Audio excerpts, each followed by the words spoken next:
Boa noite. Luiz Inácio Lula da Silva, antigo chefe de Estado brasileiro, um símbolo da esquerda, está preso neste edifício, a prisão central de Curitiba. Foi condenado por corrupção a uma pena de 8 anos e 10 meses. Lula da Silva dá hoje a sua primeira entrevista a um órgão de comunicação social português desde que foi encarcerado em abril de 2018. Presidente Lula, a sua liberdade de opinião está condicionada pelo facto de estar preso? Olha, veja, eu fui preso para que não pudesse ser candidato a presidente da República. A minha prisão é uma prisão eminentemente de cunho político. Ela aconteceu já dentro do pacote que estabeleceu o golpe do impeachment contra a presidenta Dilma Rousseff. E eu, então, estou aqui tentando mostrar para a sociedade brasileira e para o mundo como é que os novos golpes se deram na América Latina, sabe, no século XXI. Diferentemente do que foi no século XX, você utiliza o poder judiciário, você utiliza as instituições públicas para poder condenar uma pessoa. Eu, então, tento utilizar os meios de comunicação para tentar contar a minha versão sobre as mentiras contadas sobre o Lula. E foi por isso que teve hipótese de mudar para um regime semiaberto ou prisão domiciliária e recusou? Não, veja, não se trata de recusar, se trata de caráter. E caráter a gente não encontra em supermercado. Você não encontra caráter em free shop. O que acontece é que eu quero a minha liberdade plena. Eu quero o meu atestado de inocência. Porque quem deveria estar condenado era quem contou mentira a meu respeito. Então você tem inquéritos policiais mentirosos, você tem acusações do Ministério Público mentirosa e você tem sentenças mentirosas. Não, as mesmas pessoas que contaram mentiras a meu respeito, sabe, porque a situação política está um pouco mudando no Brasil, veio a público pedir para que o Lula vá para sua casa com um prêmio da progressão da pena. E eu não quero progressão de pena, eu quero a minha inocência, eu quero que julguem o mérito do meu processo, ponto. Mas justamente por isso tem consequências pessoais e familiares. Eu estou-me a lembrar do funeral do seu neto que o senhor não foi, porque não o deixaram ir. No funeral do meu neto eu fui. Eu não fui no funeral do meu irmão, porque um juiz decidiu que eu só poderia ir a um quartel e que o cadáver fosse me visitar. Não era eu que ia visitar o corpo do meu irmão, era o corpo do meu irmão que teria que se locomover, sabe, da onde ele morava até o quartel que eu estava presente. Eu achei que era muito sacrifício um defunto fazer uma viagem para visitar o irmão que estava vivo. Então não aceitei ir. O segundo, eu fui no velório do meu neto. O que acontece claramente é o seguinte, é que quando você comete um crime, que você se sente culpado, você fica implorando a progressão de pena. Você fica implorando, eu quero uma progressão porque eu quero, sabe, eu já estou condenado há tantos anos, eu quero ir para casa, quero ficar com meus filhos, eu quero colocar a tornozeleira. Isso quando a pessoa é culpada. Quando a pessoa é inocente, a pessoa não precisa de progressão, a pessoa precisa de um julgamento justo. Como eu acho que o juiz Moro mentiu, como eu acho que o procurador Dallagnol mentiu, como eu acho que o delegado que fez o inquérito mentiu, eu quero um julgamento justo, é só isso. Precisamente essas revelações de um suposto conluio entre o juiz que o condenou e o Ministério Público surpreenderam-no quando o Intercept as revelou? Olha, não me surpreenderam porque as denúncias que o Intercept está fazendo, eu e os meus advogados já fazíamos antes. Porque, Paulo, você tem que compreender que tem 4 pessoas que sabem da verdade nesse país. Deus sabe que eu sou inocente. Eu sei que eu sou inocente. O Moro sabe que eu sou inocente e o Dallagnol sabe que eu sou inocente. Os juízes, os desembargadores do TRF4 do Rio Grande do Sul também sabe que eu sou inocente. Então eu não estou pedindo favor.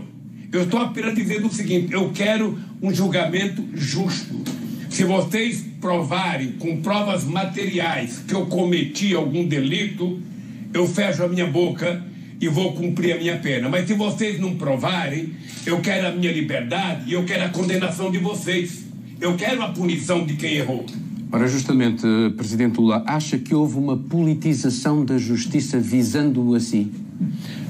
Deixa, Paulo, ficar muito claro para os meus amigos portugueses e para minhas amigas portuguesas, é que aqui no Brasil houve um conluio, você precisa entender isso, entre o juiz e o Ministério Público, o procurador, a Polícia Federal, através dos delegados que fizeram o inquérito, e a imprensa. A imprensa brasileira, ela tem muita culpa na desagregação das organizações políticas e do ódio que está estabelecido nesse país. Porque a imprensa brasileira criou um ídolo de barro. Ou seja, a Polícia Federal, o Ministério Público e o Poder Judiciário trabalhavam com assessoria de imprensa como jamais se tinha visto nesse país. As manchetes de jornais eram vazadas para a imprensa, televisão, rádio, jornal e revista, antes da defesa receber as informações. Mas, Presidente, mas a sua condenação foi confirmada em várias instâncias judiciais, não foi? Foi conformada na primeira e na segunda instância, porque o meu processo não foi sequer. Eu fui condenado antes dos desembargadores lerem o processo. Veja, eu sou vítima de uma coisa chamada lawfare. Você já deve ter ouvido falar muito. Ou seja, então você não precisa de prova. Você cria a vítima e em torno dessa vítima você começa a trabalhar toda e qualquer acusação que vai sendo aceita pelo juiz, sendo acusada pelos promotores e vai sendo aceita nas outras instâncias.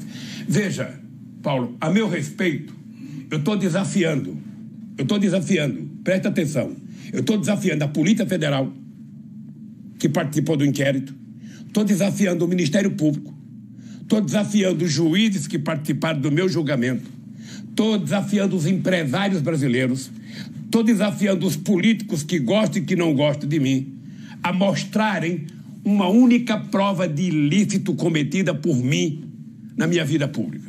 Então eu estou desafiando porque eu tenho consciência que eu sou inocente. Por isso é que eu estou desafiando. Eles têm muita facilidade de me desmoralizar. É só apresentar uma prova. Você sabe qual foi a acusação feita contra mim? Ou seja, um procurador, depois de investigar minha vida durante anos, depois de fazer coerção na minha vida, depois de me levar na polícia sem mandato, depois de invadir a casa dos meus filhos, depois de invadir a minha casa, ficou 1h30 na televisão fazendo uma acusação. Quando ele termina a acusação e a apresentação de um PowerPoint, ele diz a seguinte frase: não me peçam provas, eu só tenho convicção. Quando o cidadão fala isso, ele deveria ser preso na hora e ser exonerado a bem do serviço público. Aí, essa frase ontológica vai para o juiz. Aí, depois de todo o inquérito, o juiz me condena. E sabe qual é o crime? Eu fui condenado, o crime é fato indeterminado. Ou seja, ele também não sabe qual é o crime que eu cometi. Então, eu estou atrás do crime que eu cometi. O TRF4, que é a instância, que é a segunda instância, me julgou sem ler o processo. Sem ler o processo. Ou seja, nós estamos vivendo um momento nesse país em que você não precisa provar que a pessoa cometeu crime. Você condena porque você quer condenar. E eu estou convencido, sabe, que tudo aconteceu, primeiro, por interesses americanos, sabe, na descoberta do pré-sal brasileiro, que é a maior descoberta de petróleo do século XXI. Aconteceu por conta do Departamento da Secretaria de Estado, de Justiça dos Estados Unidos, em convênio com o Ministério Público Brasileiro e com o senhor Moro. E aconteceu porque se o Lula fosse candidato a presidente, o Lula teria sido eleito presidente da República. Então era preciso evitar que o Lula... Então deixa-me fazer-lhe esta pergunta, então. Isso, tendo em conta aquilo que está a dizer, a confirmar-se aquilo que está a dizer, retira alguma legitimidade às últimas eleições presidenciais que elegeram Jair Bolsonaro? Na minha opinião, tira muita legitimidade. Primeiro, porque o candidato que poderia ganhar não pôde participar da reunião. Segundo... As Nações Unidas pediram para que o presidente Lula mantivesse os seus direitos cívicos e políticos. Não, eu tentei brigar para que eu tivesse o meu direito de concorrer, porque no Brasil até então você tinha muita gente que tinha concorrido sob júdice e tinha ganho as eleições e tinha sido julgamento depois. Quer dizer, eu quando vim aqui para a Polícia Federal, eu cresci 16 pontos nas pesquisas de opinião pública. Eu certamente, se fosse candidato, poderia ter ganho as eleições no primeiro turno nesse país. Tá? Então, essa é a certeza que eu tenho do porquê não me deixaram ser candidato. Então, o objetivo do golpe era esse, era tentar evitar que o PT voltasse ao governo e, sobretudo, que o Lula voltasse ao governo. O presidente Lula tem muitos pedidos e dado algumas entrevistas a órgãos de comunicação internacionais, e agora à RTP. Isto faz parte da sua estratégia de defesa para que o mundo não o esqueça? Não. Veja, isso faz parte da defesa da minha honra. Isso faz parte da defesa da minha dignidade. Eu digo sempre o seguinte, eu fui criado e educado por uma mulher, sabe, analfabeta, que era minha mãe. E a minha mãe me ensinou uma coisa, ela me ensinou a ter caráter. Ela me ensinou a andar de cabeça erguida. E eu resolvi levantar a cabeça, sabe, para poder me defender. Eu tenho mais de 80 capas de revistas contra mim. Eu tenho mais de 200 horas do principal jornal da televisão brasileira contra mim. Eu tenho milhares de primeira página de jornais contra mim. Eu tenho milhares e milhares de páginas de jornais contra mim. Tenho milhares de notícias de rádio contra mim. E enquanto há uma unanimidade para condenar o Lula, há uma unanimidade para transformar o Moro em herói. E eu quero provar que o Moro é o bandido, não o Lula. Mantém confiança que esta mesma justiça que o condenou o irá agora inocentar? Qual é o meu grau de expectativa na Suprema Corte? É que a Suprema Corte, ela existe para ser uma espécie de garante da Constituição. Ela é a última instância e ela tem o poder, e o poder dela, sabe, você não tem nem para onde recorrer a não ser para Deus. E eu espero que a Suprema Corte faça justiça.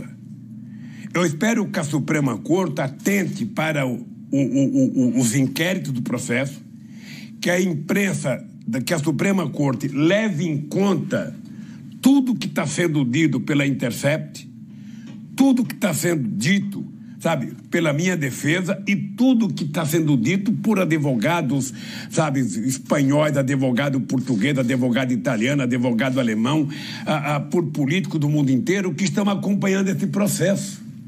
Ou seja, eu só estou na expectativa de que a Suprema Corte faça justiça. E eu quero ir para casa com a cabeça erguida como eu vim para cá. É importante você saber, Paulo, que eu poderia não ter vindo para a Polícia Federal. Eu poderia ter ido para um outro país, eu poderia ter ido para uma outra embaixada. Eu tomei a decisão de vir para cá porque eu quero provar a minha inocência e quero provar que o Moro é mentiroso. Quero provar que o Moro é um ídolo de barro. Quero provar que os procuradores que me julgaram, que me acusaram, são mentirosos. É por isso que eu estou aqui. A última campanha eleitoral houve dois temas muito marcantes. A corrupção no Brasil, generalizada, e fizeram de si um exemplo dessa corrupção. Enquanto político que desempenhou altas funções no Estado, não sente alguma mágoa de não ter lidado ou combatido essa corrupção generalizada? Eu estou-lhe a falar de dados, por exemplo, da Transparency International. Olha, eu poderia, se tivesse tomado a decisão de, uma vez por mês, ou uma vez por ano, e jogar golfe com a elite brasileira, ao invés de visitar os sem terra, os sem casa, os sem teto, os catadores de papéis e os moradores de rua, com quem eu me reunia todo o Natal, se eu tivesse, ao invés de me reunir com essa gente, tivesse ido jogar golfe, possivelmente eu não tivesse tido o final que eu tive. A única explicação que eu encontro para o processo é porque, pela primeira vez na história deste país, e você deve conhecer um pouco a história desse país, de uma elite perversa, uma elite política canalha, pela primeira vez, o povo pobre teve o direito de ser tratado com cidadania. Pela primeira vez, o salário mínimo aumentou 74%. Pela primeira vez, 36 milhões de pessoas deixaram a extrema pobreza. Pela primeira vez, 40 milhões de pessoas passaram a ter um padrão de consumo de classe média. Pela primeira vez, geramos 22 milhões de empregos, mesmo na crise de 2008, quando eu disse que a responsabilidade da crise era do sistema financeiro, sabe, no meio do centro do capitalismo. Mas como é que a corrupção se instala como um tema de campanha? É porque aqui no Brasil, e eu acho que em Portugal também, acho que na Espanha também, acho que no mundo inteiro, sabe, toda vez que um partido está no governo fazendo alguma coisa que a oposição não gosta, você comete a acusação de corrupção. No Brasil, nós já tivemos Getúlio Vargas, já tivemos Juscelino Kubitschek, já tivemos João Goulart. Mas a corrupção não mina a democracia? Veja, eu não estou preocupado com as denúncias, eu estou preocupado com as provas. Porque se tem um presidente da República que criou condições para que se investigasse as corrupções, fomos nós. Pode perguntar para o diretor-geral da Polícia Federal, pergunte para o diretor-geral da Controladoria Geral da República, pergunte para quem você quiser. Se tem um partido que criou condições para que a gente pudesse investigar e apurar a corrupção, foi exatamente nos 12 anos do Partido dos Trabalhadores. Tá? Eu acho que quem roubou tem que estar na cadeia. Eu acho que quem praticou corrupção tem que estar na cadeia. Agora, para a pessoa estar na cadeia, você tem que provar. Você tem que mostrar o crime. O que você não pode é condenar a pessoa por ser seu inimigo político. Eu estou apenas exigindo, porque minhas provas eu já apresentei, que eles apresentem a minha prova de culpabilidade. Apenas isso eu estou esperando. E tem mais 10 processos.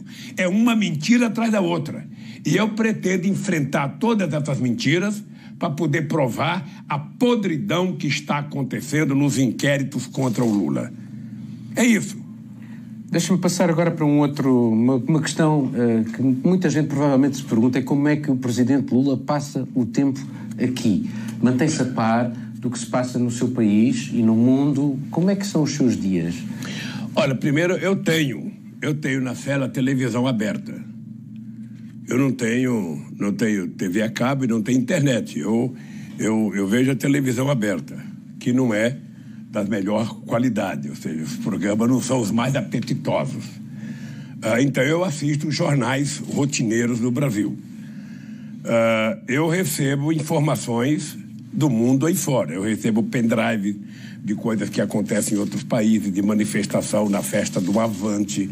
Eu recebo pendrive do Prêmio de Paris, eu recebo pendrive de artistas, eu recebo pendrive das reuniões do meu partido, eu recebo pendrive de ato público, eu recebo análise de conjuntura de pessoas que eu peço. Eu, de vez em quando, peço para alguém fazer uma análise de conjuntura, sabe, a respeito de alguma coisa a nível internacional. Porque tem uma coisa, Paulo, que eu acreditava muito, que era fazer do Brasil um país protagonista de política externa. Mas agora tem outro presidente, tem outro governo. Qual é o balanço que o presidente Lula faz da presidência de Jair Bolsonaro? Veja, eu não vou fazer balanço. Eu não vou fazer balanço porque o balanço é negativo. O balanço é que você não tem um cidadão que tenha sido eleito para governar o país pensando na melhoria do Brasil, na melhoria do povo brasileiro. Você tem um cidadão que é, sabe, um demolidor, é um destruidor das coisas da democracia nesse país. Sabe, é um cidadão que não gosta de cultura, por isso tem que destruir todos os mecanismos que fortalecem a cultura. Ele não gosta de liberdade, por isso tem que ter milícia. Ele não gosta de emprego, por isso pede para que o seu ministro da Fazenda venda tudo. Eles estão querendo privatizar tudo que você possa imaginar nesse país, inclusive a Petrobras. Ou seja, então eu sinceramente... não acho que ele esteja governando o Brasil. Ele está, na verdade, dando autorização para vender esse país. Ou seja, já vendeu a Embraer, que era a terceira empresa de aviação do mundo, era mais importante do que a Bombardier canadense, vendeu para a Boeing. Ele já vendeu muitas empresas, já vendeu a BR, que é a distribuidora do petróleo, agora quer vender a Petrobras, quer vender as empresas de energia. Tudo em benefício, sabe, de um sistema arrecadatório para pagar juros da dívida pública. Ou seja, você não vende um patrimônio para pagar uma dívida. Sabe, um país do tamanho do Brasil não tem que ter uma preocupação com a dívida pública. O Brasil pode até contrair mais dívida desde que você venha construir novos ativos que permitam o país voltar a crescer, que permita gerar emprego, que permita você desenvolver o país. E não há sinais de que, neste momento, há uma pequena recuperação de emprego? Veja, é engraçado porque você pode odiar o monstro, esse cara pode levar o país a uma quebradeira total. Em algum momento a economia vai voltar a crescer. Em algum momento, independentemente do governo. Em algum momento, a economia pode crescer um pouco. O que é importante é saber o seguinte: ela vai crescer a partir de que patamar? Quantas pessoas já foram, sabe, prejudicadas? Quantas pessoas ficaram para trás? Ou seja, quando tem uma seca muito grande, que passa muito tempo sem chover, um dia vai chover. Mas você tem que medir o seguinte: quando começa a chuva, quanto gado já morreu? Quanto gado? Então, é importante saber o seguinte: qual é o prejuízo que foi criado ao país depois que esse país voltar a crescer? Que esse país vai voltar a crescer um dia, que vai gerar um emprego? Vai. Mas veja, nós geramos 22 milhões de empregos em 12 anos. 22 milhões de empregos em 20 anos. Isso mesmo com a crise de 2008. Com a crise de 2008, em dezembro, esse país cresceu 7,5% em 2010. Então, a única forma de você crescer é fazer o que o meu amigo Antônio Costa está fazendo em Portugal. Você não faz o povo se sacrificar para contentar os ricos. Se tem um jeito de você fazer a economia crescer, é você distribuir os recursos arrecadados pelo país. É na distribuição do orçamento que você cuida de que política de desenvolvimento que você quer para um país. Tá? Se eu tenho um prato de comida e dou para uma pessoa só um vai comer. Mas se eu pego esse prato de comida e distribuo para 10 pessoas, eu vou alimentar 10 pessoas. Agora, do ponto de vista daquilo que é o quadro ideológico de Jair Bolsonaro, a democracia no Brasil corre riscos com este governo? Eu acho que a democracia já está correndo risco. Porque o Bolsonaro, ele é muito despreparado politicamente. Ele não faz questão de ser diferente. Ele é um cara que acha bonito ser grosseiro, ele acha bonito ofender as pessoas, ele acha bonito ofender, sabe, o presidente da França, ele acha bonito ofender o presidente, sabe, da Argentina, ele acha bonito se meter nas eleições de outros países, sabe? Ele dá palpite, sobretudo, menos sobre o seu país.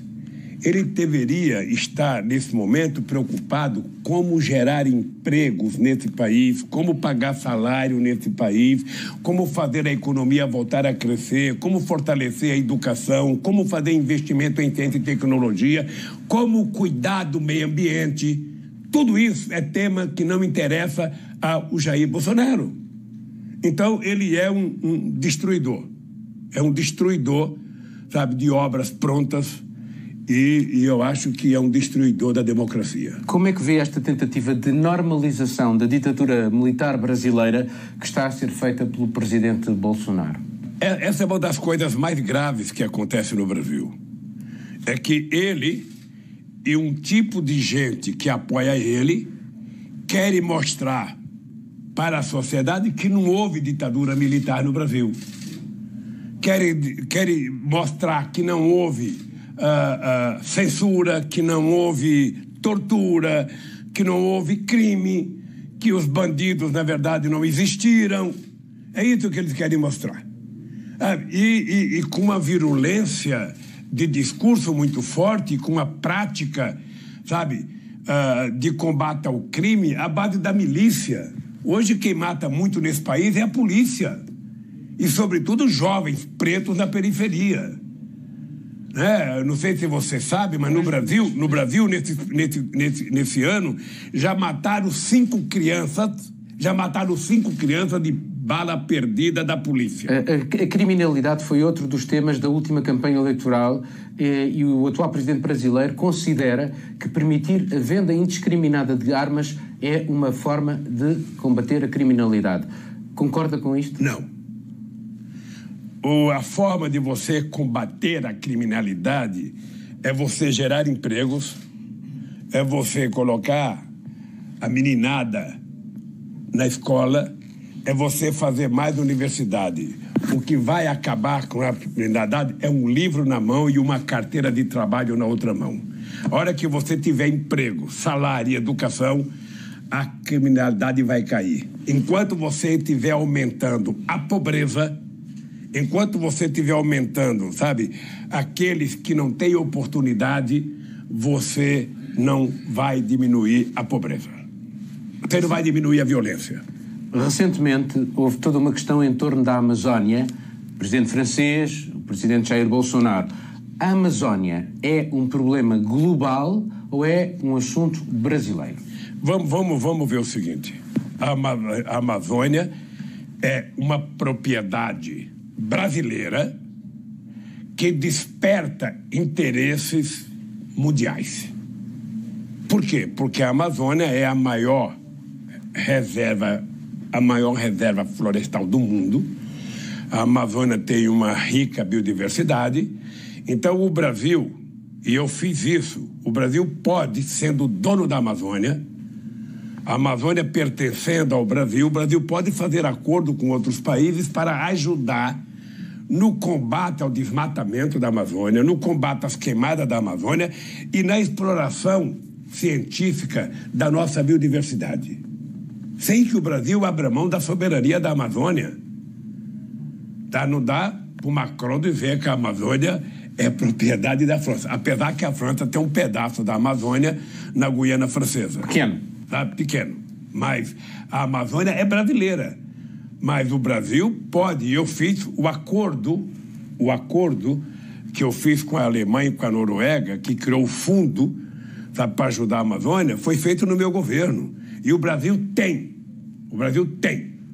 que fazer acordos para ajudar a preservar a Amazônia, para ajudar a explorar corretamente a Amazônia, do ponto de vista da indústria farmacêutica, do ponto de vista, sabe, da exploração da nossa rica biodiversidade e da manutenção de um ecossistema que é bom para todo o planeta. Agora um outro assunto. Em Portugal, José Sócrates é seu amigo. Não foi condenado, mas está debaixo de uma acusação muito pesada. Do que se conhece do processo, há alguma semelhança, acha que há alguma semelhança entre o seu caso e o dele? Eu não conheço o caso do meu amigo Sócrates. É importante, Paulo, te dizer uma coisa. Olha, eu tive uma relação extraordinária com o Jorge Sampaio. Eu tive uma relação boa com o Gutierrez quando ele era prefeito. de Lisboa, eu tive uma relação com o Durão Barroso, eu tive uma relação com o Cavaco Silva, eu tive muito boa relação com o Sócrates, tive relação com o Passos Coelho, tive relações com o Antônio Costa, que veio me visitar dia 30 de abril de 2014, e estou muito feliz com a vitória do Antônio Costa, muito feliz, porque ele está provando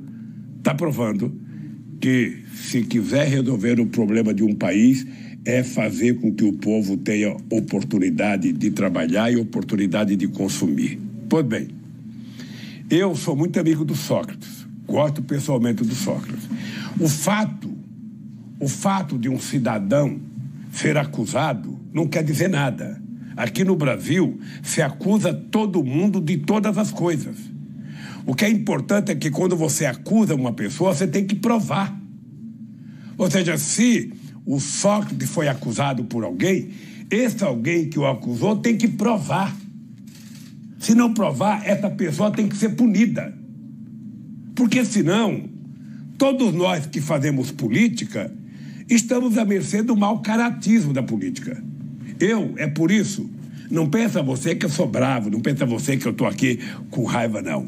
Eu estou indignado, porque não é possível um país do tamanho do Brasil ver a canalice que foi feita por um juiz, por um promotor e por algum delegado contra a minha pessoa.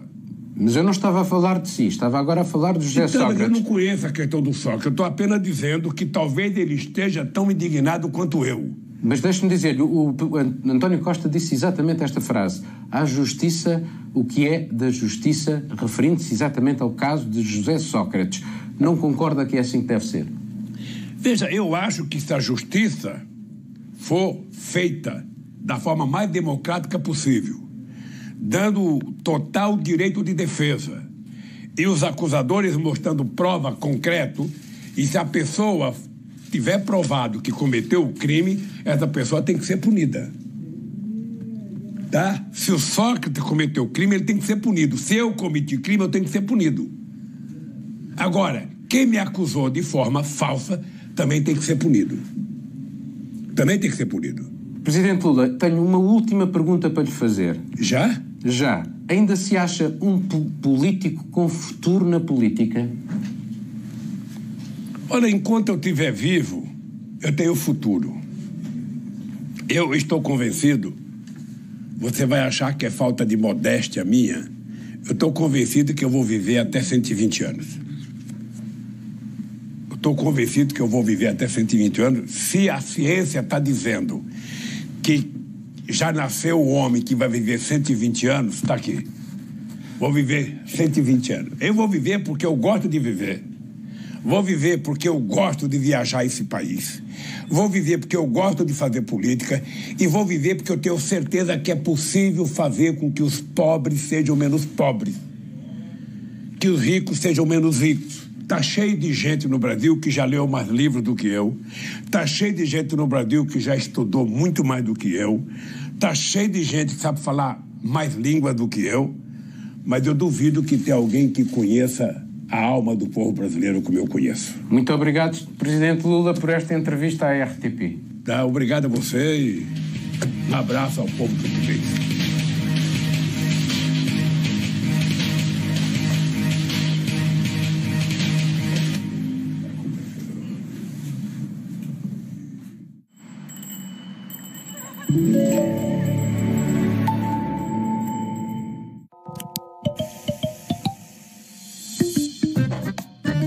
Hoje é um bom dia para mudar para a eletricidade da Galp e acumular descontos em cartão Continente. Adira até 30 de novembro e acumule 10% de desconto sobre a fatura de eletricidade ou gás natural e 14 cêntimos por litro de combustível.